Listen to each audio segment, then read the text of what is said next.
everyone, this is Esateys. Here we are for How to Have More Money, Part 2.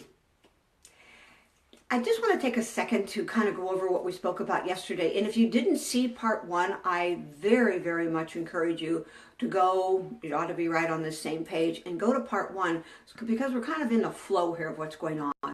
Yesterday we spoke about what money really means to you and what energy really is, which is money. Money is energy, and energy is money. So that means there's no limitation of it. So the first thing we want to do is get in our head that we no need to have scarcity. We spoke about the issue called scarcity and what it is that we do, which is to keep ourselves from thinking that there's enough. There's not enough of anything.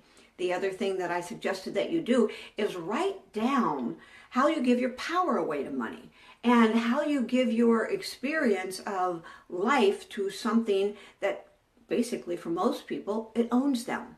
Well, today we're going to speak about what money is internally and what kind of relationship you have with money.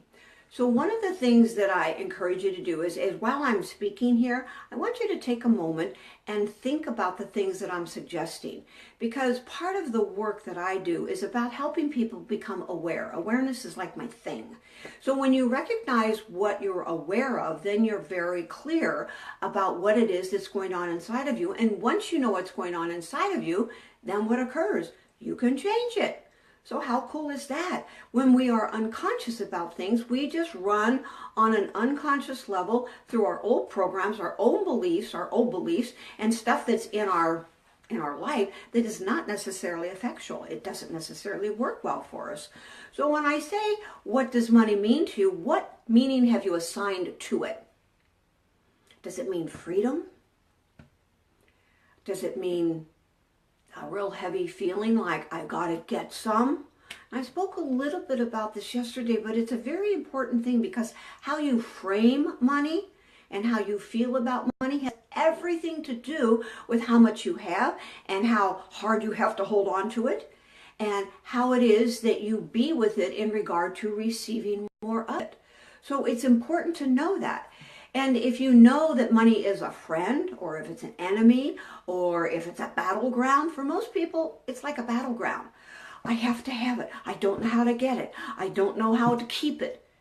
And as I mentioned yesterday, I know many people, millionaires, that are so afraid of losing their money that they are in a constant state of stress about it. And then there's the other extreme where people don't have any of it or seemingly barely living paycheck to paycheck or don't have money to pay their bills.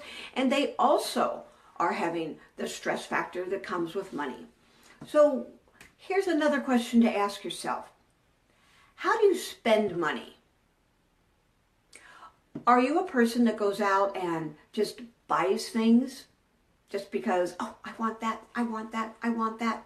And you just go through your life really feeling like you've got to have everything? Or are you the kind of person who won't buy themselves anything? Nope, I can't afford that. Might have $50,000 cash in the bank, but nope, I can't afford that.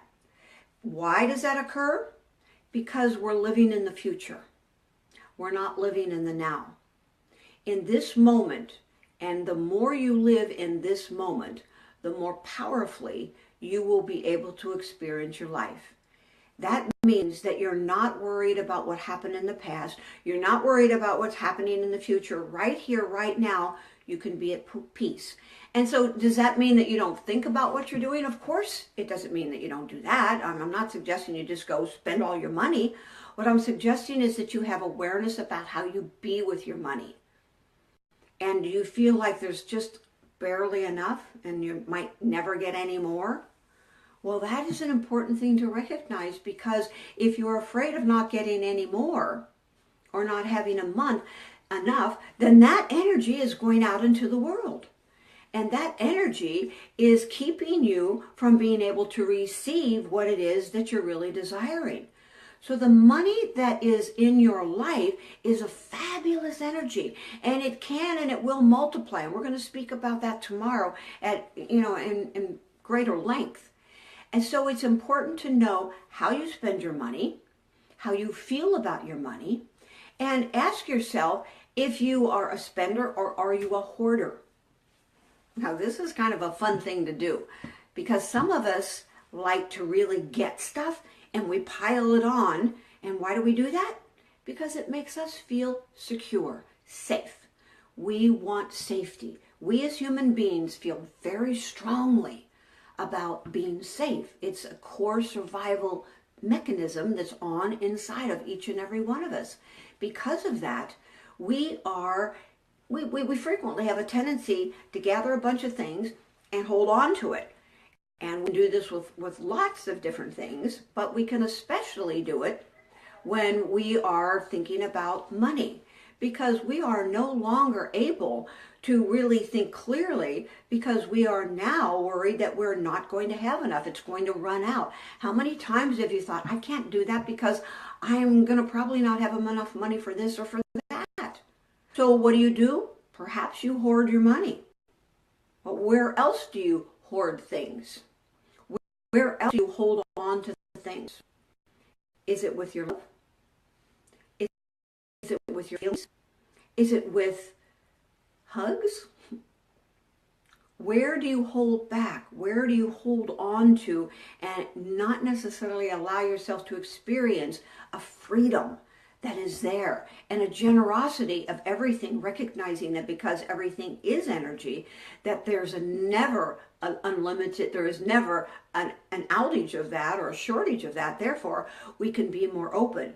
And again, I'm not saying go spend all your money. What I'm suggesting is you look internally and see where you're at and determine how much of the flow you are in every area of your life.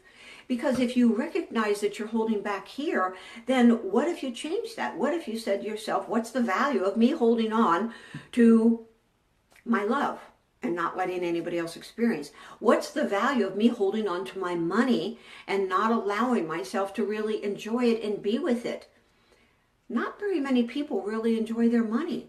They're holding on to it at such a high level that they are not really able to appreciate it. They have, what's the word? It's delayed gratification. Now, well, I'm going to go give this to myself and I'm going to feel really good about this when I have $1 million, $2 million. Maybe for some it's $50,000, and for some it might be 5 million, it might be 10 billion. It can be whatever it is. It's where are you? Where is your belief system about how much money you can have and how much money you would like to have? And how much money can you allow to flow through you rather than the money that you get and you're holding on ever so tight? This is about becoming clear about you and your relationship with money. Because the more you know about the relationship you have with your money, and whether it's an enemy, it's a friend, it's something that you feel like you have to cow down to because it owns you and it keeps you in a place of not being able to really enjoy your moment, then your relationship with money is not going to be something that will allow you to have more. Remember, this series is about how do you have more. So we're looking at these foundational issues in part 1 and part 2 about how it is that you are framing your experience with money, so you better know how it is that you can shift those, because tomorrow I'll give you some ideas about some ways that you can shift that. So you're clear today about asking yourself about whether you're a spender or whether you're a hoarder, and you're going to review what it is that your relationship with money is about and how do you really frame it. And you also can ask yourself, what is it that you truly want with money? What is money for you? What's it going to give you?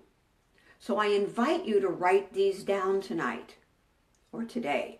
Write down, am I a spender or am I a hoarder? Do I hold back and am I resistive about allowing things to come through me rather than experience it as a line in the sand, and I won't have that, and I won't give that, and I won't be more open with myself in my caring? Where is it that you are? Not good, not bad, not right, not wrong. This is not about judgment. This is about you being clear about how your life got into the place it's in and why it's staying in the place that it's in. So as your money situation is desired to be changed, then that means that you are in a place where you get to make different decisions. So do your homework. I invite you to do that because it will really help bring more awareness and it opens things up.